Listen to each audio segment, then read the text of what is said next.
ಶ್ರೀ ಹರಿವಾಯುಗುರುಭ್ಯೋ ನಮಃ.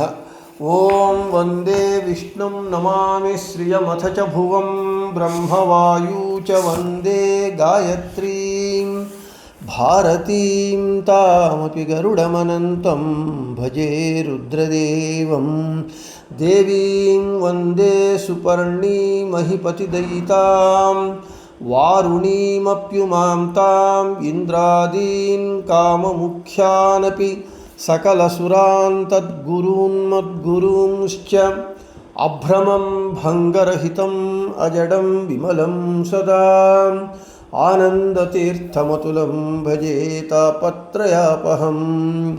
ಸಾಧಿತಾ ಕಿಲ ಸತ್ತತ್ವಂ ಬಾಧಿತಾ ಕಿಲ ದುರ್ಮತಂ ಬೋಧಿತಾ ಕಿಲ ಸನ್ಮಾರ್ಗಂ ಮಾಧವಾಖ್ಯಯತಿಂ ಭಜೆ. ಸಂಸ್ಥಾನರಕ್ಷಣೆ ಶೂರಾನ್ ಪ್ರಸನ್ನಾನ್ ರಾಘವಾರ್ಚನೆ ಪ್ರಣಮಾಮಿ ಗುರೂನ್ ನಿತ್ಯಂ ಪ್ರಸನ್ನಶೂರಮಾಧವಾನ್. ಪ್ರಸನ್ನಶೂರಮಾಧವಕರಾಬ್ಜೋತ್ಥಾನ್ ಯತೀಶ್ವರಾನ್ ವೀರರಾಮರತಾನ್ ವಂದೇ ವಿದ್ಯಾಸಾಗರಮಾಧವಾನ್. ಪೃಥ್ವೀಮಂಡಲಮಧ್ಯಸ್ಥಾಃ ಪೂರ್ಣಬೋಧಮತಾನುಗಾಃ ವೈಷ್ಣವಾಃ ವಿಷ್ಣುಹೃದಯಾಃ ತಾನ್ ನಮಸ್ಯೆ ಗುರೂನ್ ಮಮ. ಆಪಾದಮೌಳಿಪರ್ಯಂತಂ ಗುರುಣಾಮಾಕೃತಿಂ ಸ್ಮರೇತ್ ತೇನ ವಿಘ್ನಾಃ ಪ್ರಣಶ್ಯಂತಿ ಸಿದ್ಧ್ಯಂತಿ ಚ ಮನೋರಥಾಃ. ಶ್ರೀ ವಿದ್ಯಾವಲ್ಲಭಮಾಧವತೀರ್ಥಗುರುಭ್ಯೋ ನಮಃ. ಹರಿ ಓಂ. ಓಂ ವಿಶ್ವಂ ವಿಷ್ಣುರ್ವಷಟ್ಕಾರೋ ಭೂತಭವ್ಯಭವತ್ಪ್ರಭುಃ ಭೂತಕೃದ್ಭೂತಭೃದ್ಭಾವೋ ಭೂತಾತ್ಮಾ ಭೂತಭಾವನಃ ಅಚ್ಯುತಃ ಪ್ರತಿತಃ ಪ್ರಾಣಃ ಪ್ರಾಣದೋ ವಾಸವಾನುಜಃ ಅಪಾಂ ನಿಧಿರಧಿಷ್ಠಾನಮಪ್ರಮತ್ತಃ ಪ್ರತಿಷ್ಠಿತಃ.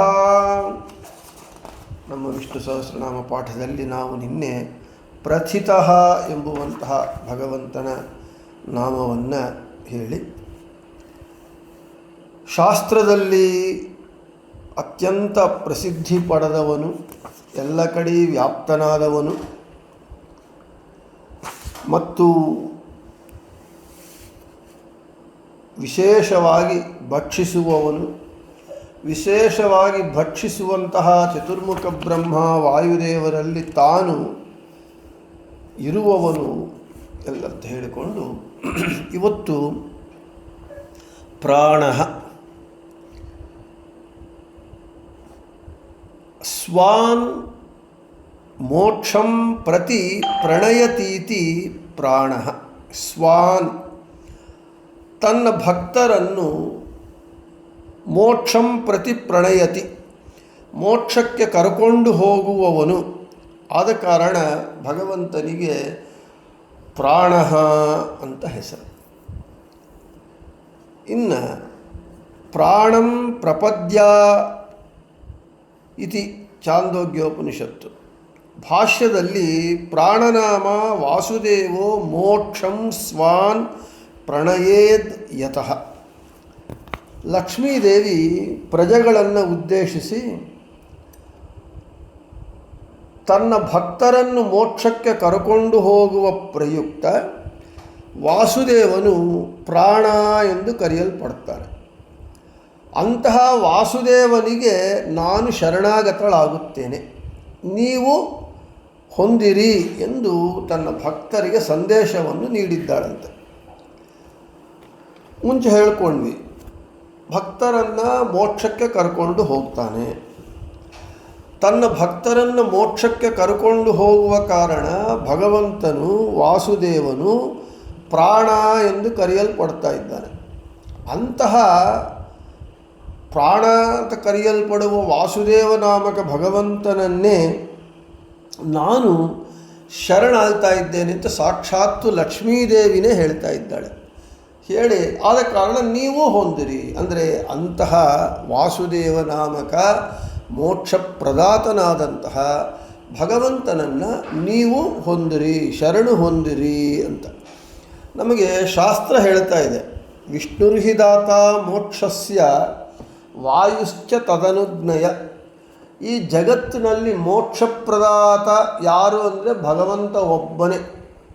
ಸಲ ಮೋಕ್ಷ ಅಂತಂದ್ರೇ ಶಾಶ್ವತವಾದ ಶುದ್ಧವಾದಂತಹ ಸುಖ. ನಮ್ಮ ಸ್ವಾಮಿಗಳು ಯಾವಾಗೂ ನಿಮಗೆ ಹೇಳ್ತಾ ಇದ್ರು ಪಾಠದಲ್ಲಿ, ಅನ್ಅಡಲ್ಟರೇಟೆಡ್ ಆ್ಯಂಡ್ ಎಟರ್ನಲ್ ಬ್ಲಿಸ್ ಅಂಥೇಳಿ, ಶಾಶ್ವತವಾದ ಶುದ್ಧವಾದ ಸುಖ. ಅದು ಏನು ಅಂದರೆ ವ್ಯಾಸರಾಜರು ಹೇಳಿದಂತೆ ನೈಜ ಸುಖಾನುಭೂತಿ. ಮೋಕ್ಷ ಅಂದರೆ ಅವನವನ ಸ್ವಸ್ವರೂಪಾನಂದವನ್ನು ಅನುಭವಿಸುವುದೇ ಮೋಕ್ಷ.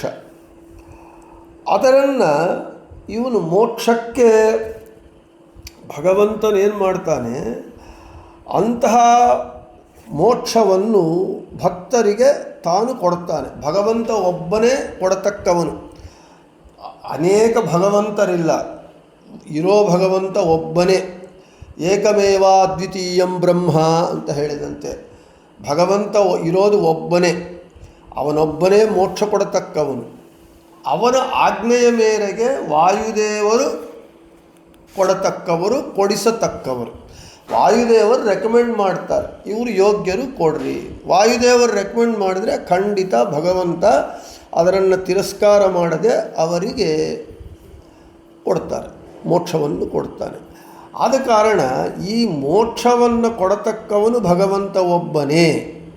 ಅಂದರೆ ಶಾಸ್ತ್ರವನ್ನು ಹೇಳ್ತಾ ಇದ್ದಾರೆ, ಭಗವಂತ ಒಬ್ಬನೇ ಮೋಕ್ಷ ಪ್ರದಾತ ಅಂಥೇಳಿ.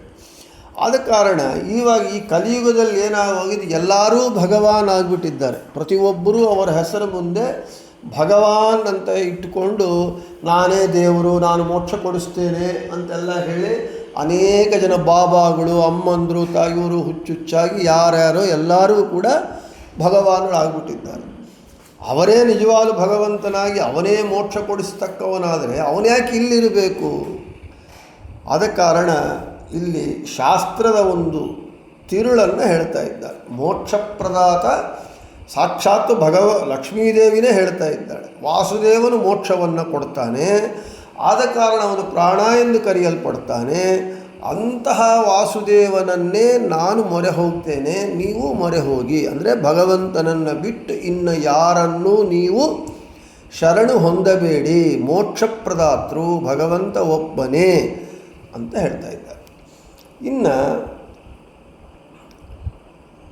ಪ್ರಕರ್ಷೇಣ ಅಣತಿ ಶಬ್ದಂ ಕರೋತಿ ಇತಿ ಪ್ರಾಣ ಬ್ರಹ್ಮಾದೀನ್ ಉಪದಿಶತೀತಿ ಯಾವತ್ತು. ಇಲ್ಲಿ ಚೆನ್ನಾಗಿ ಶಬ್ದ ಮಾಡುವವನು, ಆದ ಕಾರಣ ಭಗವಂತನಿಗೆ ಪ್ರಾಣ ಅಂತ ಹೆಸರು. ಏನು ಚೆನ್ನಾಗಿ ಶಬ್ದ ಮಾಡೋದಂದರೆ ಏನರ್ಥ ಅಂದರೆ ಬ್ರಹ್ಮಾದೀನ್ ಉಪದಿಶತೀತಿ. ಉಪದಿಶತಿ ಬ್ರಹ್ಮ ಮೊದಲಾದ ದೇವತೆಗಳಿಗೆ ಭಗವಂತ ಉಪದೇಶವನ್ನು ಮಾಡ್ತಾನೆ. ಏನು ವಿದ್ಯೆಗಳೆಲ್ಲವೂ ನಾವು ಆದಿಕವಿ ಅಂತ ಬ್ರಹ್ಮದೇವರಿಗೆ ಹೆಸರು, ವಾಯುದೇವರು ಜೀವೋತ್ತಮರವರು, ಜಗದ್ಗುರುಗಳು ಶ್ರೀಮನ್ ಮಧ್ವಾಚಾರ್ಯರು ಅಂತ ಹೇಳ್ತೇವೆ. ಜಗದ್ಗುರುಗಳು ಎಂದು ಕರೆಯಲ್ಪಡುವಂತಹ ಮಧ್ವಾಚಾರ್ಯರು ವಾಯುದೇವರ ಅವತಾರ. ಅಂತಹ ವಾಯುದೇವರಿಗೂ ಗುರುಗಳಾದವರು ನಮ್ಮ ಭಗವಂತ. ಅವರಿಂದಲೇ ಭಗವಂತನಿಂದಲೇ ಚತುರ್ಮುಖ ಬ್ರಹ್ಮ ಆಗಲಿ ವಾಯುದೇವರಾಗಲಿ ವಿದ್ಯೆಯನ್ನು ಕಲಿತಿದ್ದು. ಮಹಾಮಹೋಪಾಧ್ಯಾಯ ಅಂತ ಹೇಳಿ ಈ ಯೂನಿವರ್ಸಿಟೀಸ್ ಒಳಗೆ ಪ್ರಶಸ್ತಿ ಕೊಡ್ತಾರೆ. ಅಂದರೆ ಏನು, ಉಪಾಧ್ಯಾಯರು, ಮಹಾಮಹೋಪಾಧ್ಯಾಯ, ಉಪಾಧ್ಯಾಯರಿಗೆ ಉಪಾಧ್ಯಾಯರು. ಹಾಗೆ ನಮಗೆಲ್ಲರಿಗೂ ಜಗದ್ಗುರುಗಳು ಮತ್ತು ಆಚಾರ್ಯರು. ಅಂತಹ ಜಗದ್ಗುರುಗಳಿಗೆ ಗುರು ಅಂದರೆ ಜಗದ್ಗುರುಗಳಿಗೆ ಗುರುಗಳು ಮಹಾಜಗದ್ಗುರು ನಮ್ಮ ಸ್ವಾಮಿ. ಅಂತಹ ಬ್ರಹ್ಮಾದಿ ದೇವತೆಗಳಿಗೆ ಭಗವಂತ ಉಪದೇಶವನ್ನು ಮಾಡ್ತಾನೆ. ವೇದಗಳನ್ನು, ಶಾಸ್ತ್ರವನ್ನು ಮೊದಲಾದಗಳನ್ನೆಲ್ಲ ಉಪದೇಶವನ್ನು ಮಾಡ್ತಾನೆ ಅಂಥೇಳಿ. ಅದಕ್ಕೆ ಯಾವ ರೂಪದಲ್ಲಿ ಮಾಡ್ತಾನೆ, ಹೇಗೆ ಮಾಡ್ತಾನೆ, ಏನು ಮಾಡ್ತಾನೆ ಎಂಬ ವಿಷಯವನ್ನು ಮುಂದೆ ಹೇಳ್ತಾ ಇದ್ದಾರೆ. ತಂತ್ರಸಾರ ಸಂಗ್ರಹದಲ್ಲಿ ಹಯಗ್ರೀವರು ಭಗವಂತನ ಒಂದು ಧ್ಯಾನ ಶ್ಲೋಕವನ್ನು ಹೇಳ್ತಾರೆ. ಒಂದೇ ತುರಂಗವದನಂ ನಸ್ತೋ ಮುಖಾದ ನಿರಂತರ ಮುದ್ಗಿರಂತಂ ವಿದ್ಯಾ ಅಶೇಷತಃ. ಇಲ್ಲಿ ಶ್ಲೋಕ ಪೂರ್ತಿ ಕೊಟ್ಟಿಲ್ಲ, ಸ್ವಲ್ಪ ಮಾತ್ರ ಕೊಟ್ಟಿದ್ದಾರೆ. ನಮಗೆ ನಾವು ಎಷ್ಟೋ ಬಾರಿ ಹೇಳ್ಕೊಂಡಿದ್ದೇವೆ, ಭಗವಂತನ ಅನಂತಾನಂತ ರೂಪಗಳಲ್ಲಿ ಕೆಲವು ರೂಪಗಳು ದುಷ್ಟ ಶಿಕ್ಷಣೆ ಶಿಷ್ಟ ಸಂರಕ್ಷಣೆ ಮಾಡುವುದಕ್ಕಾಗಿ ಭಗವಂತ ತಾಳಿದರೆ, ಕೆಲವು ಕೇವಲ ಜ್ಞಾನವನ್ನು ಪ್ರಸಾರ ಮಾಡುವುದಕ್ಕೆ ಜ್ಞಾನೋಪದೇಶಕ್ಕಾಗಿಯೇ ವೇದವ್ಯಾಸ ದೇವರು, ಹಯಗ್ರೀವ ದೇವರು, ಮಹೀದಾಸ ಮತ್ತು ಕಪಿಲ ನಾಮಕ ಭಗವಂತ, ಈ ರೀತಿಯಾಗಿ ಕೆಲವು ಭಗವದ್ರೂಪಗಳು ತತ್ವಜ್ಞಾನವನ್ನು ಉಪದೇಶ ಮಾಡುವುದಕ್ಕಾಗಿಯೇ ಅವತಾರ ಮಾಡಿದ್ದಾನೆ. ಅದೇ ಹಯಗ್ರೀವ ರೂಪಿಯಿಂದ ಭಗವಂತ, ಹಯಗ್ರೀವ ಭಗವಂತನ ರೂಪದಿಂದ ಅವನ ಮೂಗಿನಿಂದ ಮುಖದಿಂದ ನಿರಂತರವಾಗಿ ಸಕಲ ವಿದ್ಯೆಗಳು ಹೊರಗೆ ಬರ್ತಾ ಇದೆ, ಯಾವಾಗೂ ಹೊರಗೆ ಬರ್ತಾ ಇರುತ್ತೆ. ಅಂದರೆ ನಾವು ಹಯಗ್ರೀವ ರೂಪಿ ಅಂದರೆ ಕುದುರೆ ಮುಖ, ಆ ಕುದುರೆ ಮುಖ ಇರುವ ಭಗವಂತ ಹಯಗ್ರೀವ. ಅವನ ಮುಖದಿಂದ ಮೂಗಿನಿಂದ ನಿರಂತರವಾಗಿ ಎಲ್ಲ ವಿದ್ಯೆಗಳು ಹೊರಹೊಮ್ಮುತ್ತಾ ಇವೆ. ಆದ ಕಾರಣ ಅವನಿಗೆ ಪ್ರಾಣ ಅಂತ ಹೇಳ್ತಾ, ಅಂದರೆ ವಾಯುದೇವರು ಪ್ರಾಣನಾಮಕರು. ಜಯ ಜಯತು ಜಗತ್ರಾಣ ಜಗದೊಳಗೆ ಸುತ್ರಾಣ, ಇಡೀ ಜಗತ್ತಿಗೆ ಪ್ರಾಣ ತ್ರಾಣ ಪ್ರಾಣದೇವರು. ಅಂತಹ ಪ್ರಾಣದೇವರಿಗೇನೆ ಉಪದೇಶವನ್ನು, ತತ್ವಜ್ಞಾನವನ್ನು ಉಪದೇಶ ಮಾಡುವಂಥವನು ಹಯಗ್ರೀವ ರೂಪಿಯಿಂದ ಭಗವಂತ. ಆದ ಕಾರಣ ಅವನಿಗೆ ಪ್ರಾಣ ಅಂತ ಹೆಸರು. ಇನ್ನು ಪ್ರಕೃಷ್ಟ ಯಜ್ಞಾದಿ ಪ್ರೇರಕ ಮತ್ತು ಕಹ ಪ್ರಾಣ್ಯಾತ್ ಯದೇಶ ಆಕಾಶ ಆನಂದೋ ನ ಸ್ಯಾತ್ ಆದೀಪ್ತಸ್ತ್ವೇಷ ಭಗವಾನ್ ಯದ್ಯಾನಂದೋ ಭವೇನ್ನ ಚ ಸಾಮಾನ್ಯಚೇಷ್ಟಾ ಧರ್ಮ್ಯಾಶ್ಚ ಕಸ್ಯ ಸ್ಯುಸ್ತಮೃತೆ ಪ್ರಭುಂ.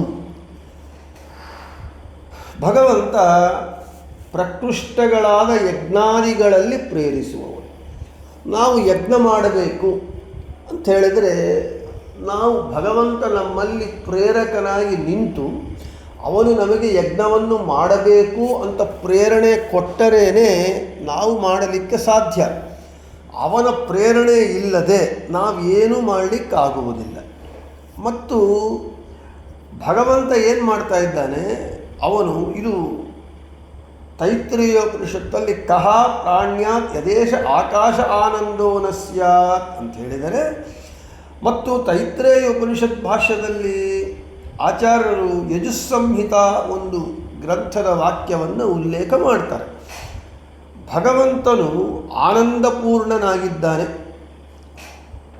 ನಮ್ಮೆಲ್ಲರಿಗೂ ತಿಳಿದಿರುವುದು. ಅವನು ಆನಂದ ಜ್ಞಾನಾನಂದಗಳೇ ದೇಹವಾಗಿ ಉಳ್ಳವನಾಗಿದ್ದಾನೆ. ಅವನು ಆನಂದೋದ್ರೇಕದಿಂದ ಜೀವಾತ್ಮರನ್ನು ಯಜ್ಞಾದಿಗಳನ್ನು ಪ್ರೇರಿಸೋದೇ ಇಲ್ಲದೇ ಇದ್ದರೆ, ಅಂದರೆ ಭಗವಂತ ಬಿಟ್ಟು ಜೀವರಲ್ಲಿ ಯಜ್ಞಾದಿಗಳನ್ನು ಮಾಡಬೇಕು ಅಂತ ಅವನು ಪ್ರೇರಿಸದೇ ಇದ್ದರೆ, ಇನ್ನು ಯಾರು ಯಜ್ಞಾದಿಗಳು ಮಾಡು ಅಂತ ಜೀವರನ್ನು ಪ್ರೇರಿಸುವವರು ಯಾರು ಎಂದು ತೈತ್ರೇಯೋಪನಿಷತ್ತು ಪ್ರಶ್ನೆ ಹಾಕಿ ಅದರ ಮೂಲಕ ನಮಗೆ ಭಗವಂತನೇ ನಮ್ಮನ್ನು ಸಾಮಾನ್ಯ ಚೇಷ್ಟೆಗಳಲ್ಲಿ ಕೂಡ, ಒಂದು ಯಜ್ಞಾದಿಗಳೇ ಅಲ್ಲ, ಜೀವರ ಪ್ರತಿಯೊಂದು ಚಲನವಲನಗಳನ್ನೂ ಕೂಡ ಅವನೇ ಪ್ರೇರಕನಾಗಿ, ಒಳಗೆ ಪ್ರೇರಕನಾಗಿ, ನಿಯಾಮಕನಾಗಿ ಅವನೇ ಇದ್ದು ನಮ್ಮನ್ನು ಪ್ರೇರಿಸುತ್ತಾನೆ. ಅದರಂತೆ ಯಜ್ಞಾದಿ ಧಾರ್ಮಿಕ ಚೇಷ್ಟೆಗಳಲ್ಲೂ ಭಗವಂತನೇ ಪ್ರೇರಿಸುವವನಾಗಿದ್ದಾನೆ. ಅದೇ ಯಜುಸ್ಸಂಹಿತ ವಾಕ್ಯ ಹೇಳ್ತಾ ಇದೆ, ಆದೀಪ್ತಸ್ತ್ವೇಷ ಭಗವಾನ್ ಯದ್ಯಾನಂದೋ ಭವೇನ್ನ ಚ ಸಾಮಾನ್ಯ ಚೇಷ್ಟಾ ಧರ್ಮ್ಯಾಶ್ಚ ಕಸ್ಯ ಸ್ಯುಸ್ತಮೃತೆ ಪ್ರಭುಂ.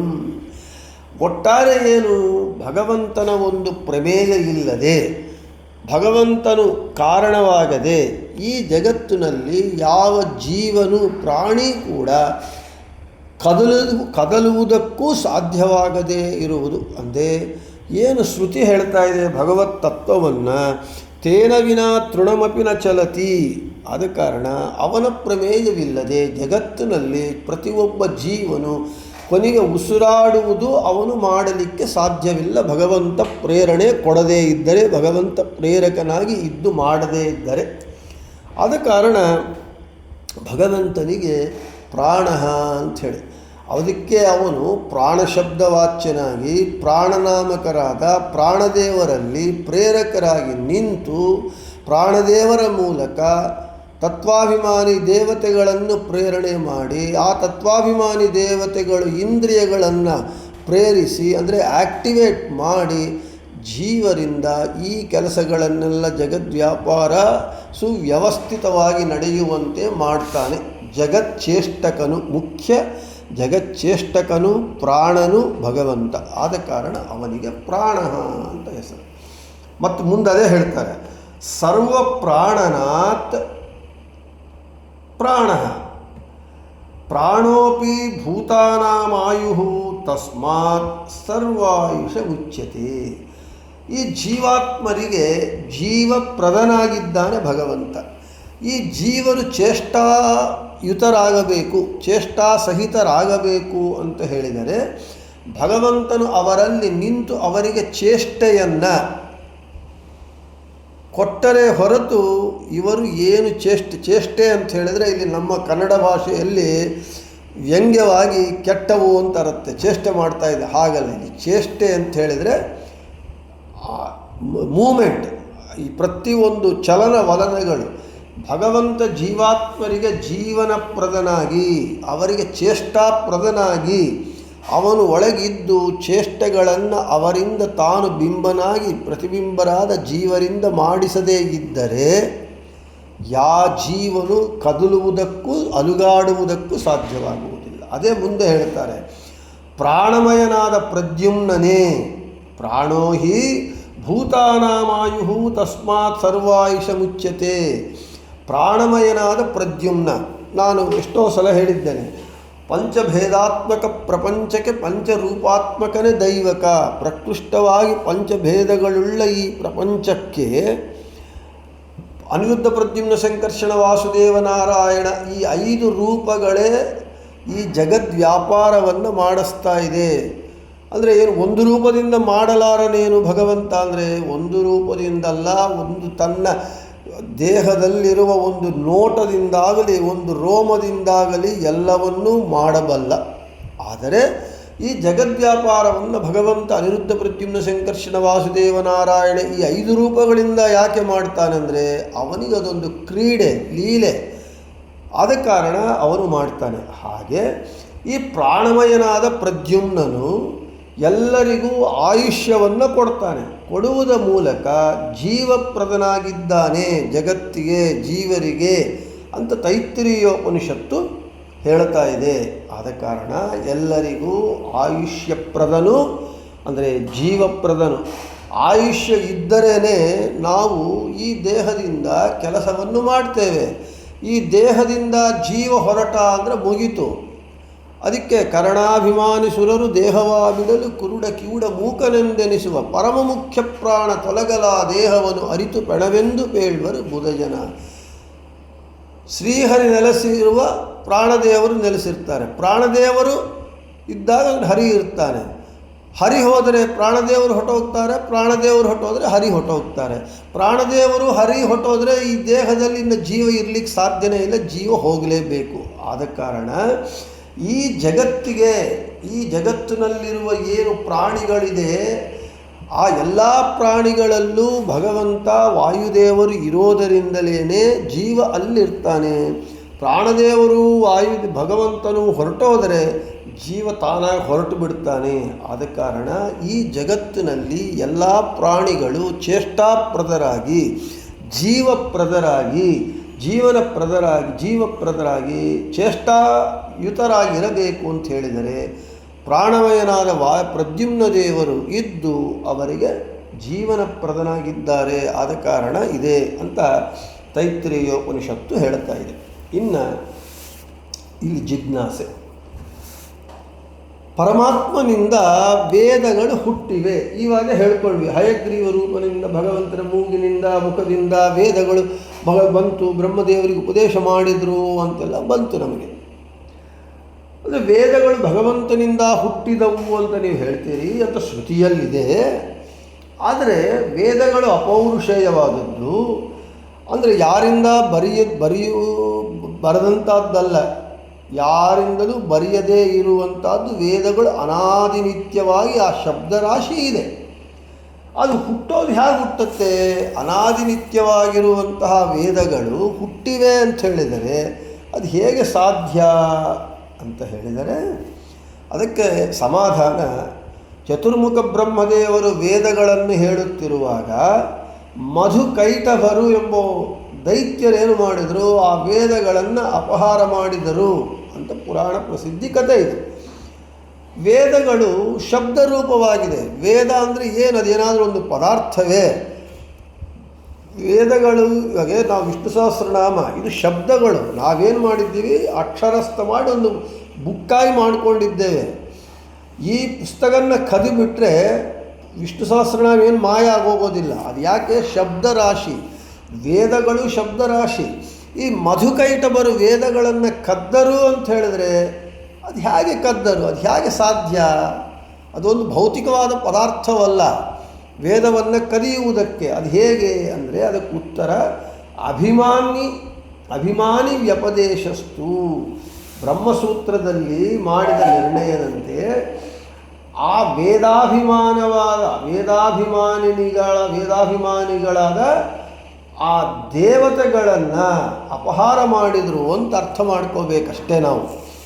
ಅಂದರೆ ವೇದಾಭಿಮಾನಿ ದೇವತೆಗಳು ಮುಖ್ಯತಃ ಲಕ್ಷ್ಮೀದೇವಿ, ಆಮೇಲೆ ಅಮುಖ್ಯತಃ ಸರಸ್ವತಿ, ಭಾರತೀಯರು, ಆಮೇಲೆ ಗರುಡ, ಇವರೆಲ್ಲರೂ ಇದ್ದಾರೆ. ಆದರೆ ಅಲ್ಲಿ ವೇದಗಳನ್ನು ಅಪಹಾರ ಮಾಡಿದರು ಅಂತ ಹೇಳಿದರೆ ವೇದಗಳು ಶಬ್ದರಾಶಿಯಾಗಿದೆ. ಅದನ್ನು ಹೇಗೆ ಅಪಹಾರ ಮಾಡಿದರು ಅಂತ ಹೇಳಿದರೆ ವೇದಾಭಿಮಾನಿ ದೇವತೆಗಳ ಅಪಹರಣ ಅಂತ ನಾವು ಅರ್ಥ ಮಾಡ್ಕೋಬೇಕು ಅಷ್ಟೇ ಹೊರತು ಆ ವೇದಗಳನ್ನು ಕದ್ದರು. ಹಾಗೆ ಇಲ್ಲಿ ವೇದಗಳು ಹುಟ್ಟಿದವು, ಭಗವಂತನಿಂದ ಹುಟ್ಟಿದವು ಅಂತ ಹೇಳಿದರೆ ಆ ವೇದಾಭಿಮಾನಿ ದೇವತೆಗಳು ಭಗವಂತನಿಂದ ಹುಟ್ಟಿದರು ಎಂದು ನಾವು ಅರ್ಥ ಮಾಡ್ಕೋಬೇಕು ಅಷ್ಟೇ ಹೊರತು ಇವಾಗ ಪುರುಷ ಸೂಕ್ತದಲ್ಲಿ ಬರುತ್ತೆ ಮುಖಾದಿಂದ್ರಶ್ಚ ಅಗ್ನಿಶ್ಚ ಪ್ರಾಣಾದ್ ವಾಯುರಜಾಯತ ಅಂತ ಹೇಳಿ. ಹಾಗೆ ವೇದಾಭಿಮಾನಿ ದೇವತೆಗಳು ಹುಟ್ಟಿದರು ಅಂತ ಒಂದು.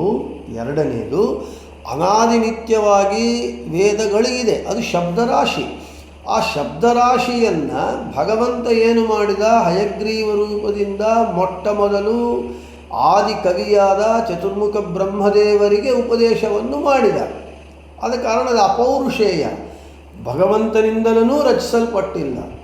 ಆದ ಕಾರಣ ಅನಾದಿನಿತ್ಯವಾದ ಅಪೌರುಷೇಯವಾದ ವೇದಗಳನ್ನು ಚತುರ್ಮುಖ ಬ್ರಹ್ಮನಿಗೆ ಮೊಟ್ಟ ಮೊದಲು ಭಗವಂತ ಉಪದೇಶ ಮಾಡಿದ್ದೇ. ವೇದಗಳು ಹುಟ್ಟಿದ್ದು ಅಂದರೆ ವೇದಗಳನ್ನು ಅಭಿವ್ಯಕ್ತಿ ಮಾಡಿದ ಭಗವಂತ. ಅವ್ಯಕ್ತವಾಗಿ ಯಾರಿಗೂ ಗೊತ್ತಾಗದೇ ಇರುವಂತಹ ಅವುಗಳನ್ನು ಅಭಿವ್ಯಕ್ತಿ ಮಾಡಿದ. ಇವಾಗ ನಮಗೆ ವೇದಗಳು ಹೇಳೋ ವೇಳೆಗೆ ಇದು ಛಂದಸ್ಸು, ಋಷಿ ಅಂತೆಲ್ಲ ಹೇಳ್ತೇವೆ. ಆ ಋಷಿಯನ್ನು ಯಾಕೆ ಹೇಳ್ತೇವೆ ಅಂದರೆ ಅವರು ಧ್ಯಾನಕ್ಕೆ ಕೂತಾಗ ಆ ಅಪಾರವಾದ ವೇದ ಶಬ್ದ ರಾಶಿಯಿಂದ ಅವರಿಗೆ ಭಗವಂತ ಸ್ಫೂರ್ತಿ ಕೊಡ್ತಾನೆ.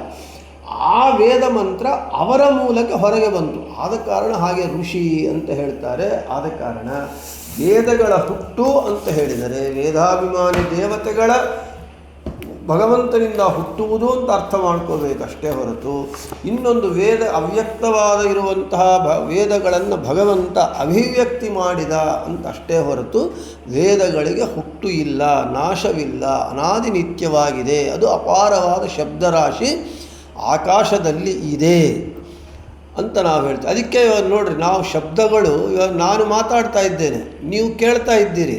ನಾನು ನೀವು ಎದುರೆದುರಿಗಿಲ್ಲ. ನಾನು ಹೈದರಾಬಾದಲ್ಲಿದ್ದೀನಿ, ನೀವೆಲ್ಲರೂ ಬೆಂಗಳೂರಲ್ಲಿದ್ದೀರಿ, ಒಬ್ಬರೊಬ್ಬರು ಇನ್ನೊಬ್ಬರು ತಮಿಳ್ನಾಡು. ಹೇಗೆ ಅಂತ ಹೇಳಿದರೆ ಈ ನನ್ನ ಶಬ್ದಗಳು ಏನು ಬರ್ತಾ ಇದೆ, ಈ ಶಬ್ದರಾಶಿಗಳು ಆಕಾಶದಲ್ಲಿ, ಆಕಾಶದ ತತ್ವ ಶಬ್ದ ತನ್ಮಾತ್ರ, ಆ ಧರ್ಮ, ಆ ಶಬ್ದರಾಶಿ ಆಕಾಶದಲ್ಲಿ ಸೇರುವಾಗ ಆಗ ಆ ಶಬ್ದರಾಶಿಯನ್ನು ನಮ್ಮ ಇಂಟರ್ನೆಟ್ಟು, ಪೂರ್ವಕಾಲದಲ್ಲಿ ರೇಡಿಯೋ ಇತ್ತು, ರಿಸೀವಿಂಗ್ ಟ್ರಾನ್ಸ್ಮೀಟರು ಅಂತೇಳಿ, ಆ ರಿಸೀವ್ ಮಾಡಿಕೊಂಡು ಇಂಟರ್ನೆಟ್ಟೋ ಸ್ಯಾಟಿಲೈಟೋ ಅದರನ್ನು ಮತ್ತು ಕನ್ವರ್ಟ್ ಮಾಡಿ ನಿಮಗೆ ಇಂಟರ್ನೆಟ್ ಮೂಲಕ, ಮೊಬೈಲ್ ಒಂದು ಇನ್ಸ್ಟ್ರೂಮೆಂಟ್ ಮೂಲಕ ತಿಳಿಸ್ತಾ ಇದೆ.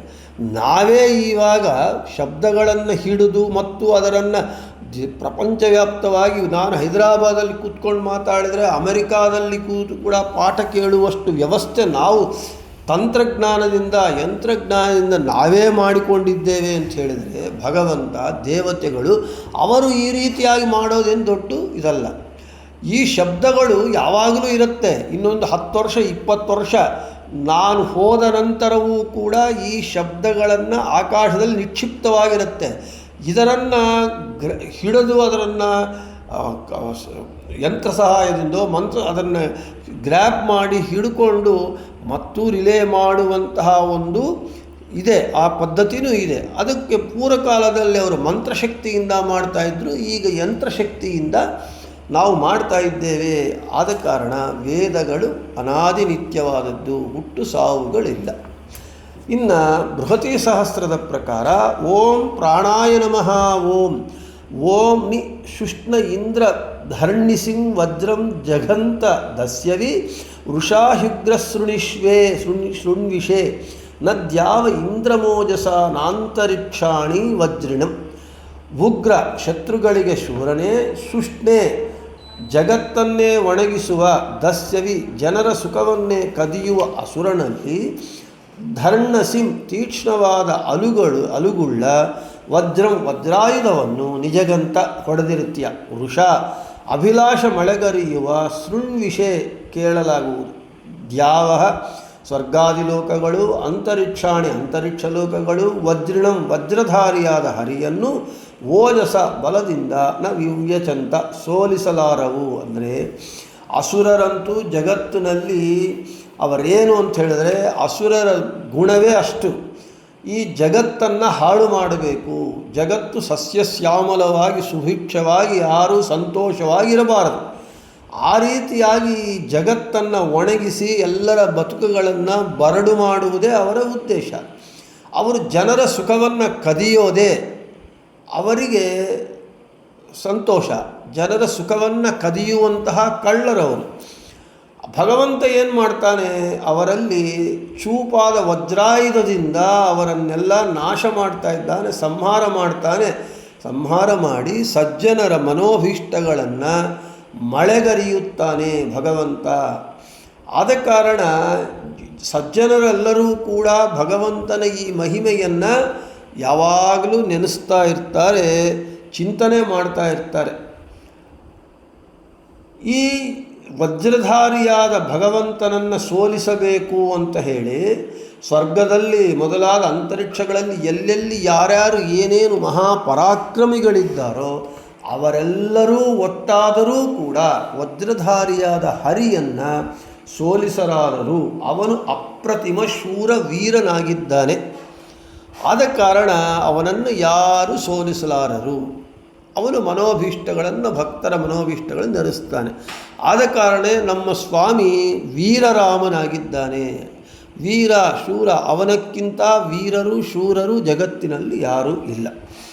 ಇನ್ನು ಪ್ರಕೃಷ್ಟಂ ಅನುಚೇಷ್ಟಾ ದಸ್ಯುಷು ವಜ್ರ ಪ್ರಹರಣಾದಿರೂಪ ಕ್ರಿಯಾ ಯಸ್ಯ ಸಹ ಪ್ರಾಣ ಅಂತ ಹೇಳ್ತಾ ಇದ್ದಾರೆ. ಶ್ರೇಷ್ಠವಾದ ಶತ್ರುಗಳನ್ನು ನಾಶ ಮಾಡುವಂತಹ ವಜ್ರಾಯುಧದಿಂದ ಅದರಿಂದ ಸಂಹಾರ ಮಾಡುವ ಕ್ರಿಯೆ ಯಾವನಿಗೆ ಇದೆಯೋ ಅವನು ಪ್ರಾಣ ಅಂತ ಹೆಸರು ಅಂಥೇಳಿ ಪ್ರಾಣ ಶಬ್ದವನ್ನು, ಪ್ರಾಣನಾಮವನ್ನು ಹೇಳಿಕೊಂಡು ನಾಳೆ ನಾವು ಪ್ರಾಣದಃ ಎಂಬುವಂತಹ ನಾಮವನ್ನು ಹೇಳಿಕೊಳ್ಳೋಣ ಅಂತ ಹೇಳ್ತಾ ಶ್ರೀಕೃಷ್ಣಾರ್ಪಣಮಸ್ತು, ಮಧ್ವೇಶಾರ್ಪಣಮಸ್ತು. ಎಲ್ಲರಿಗೂ ಶುಭಮಸ್ತು.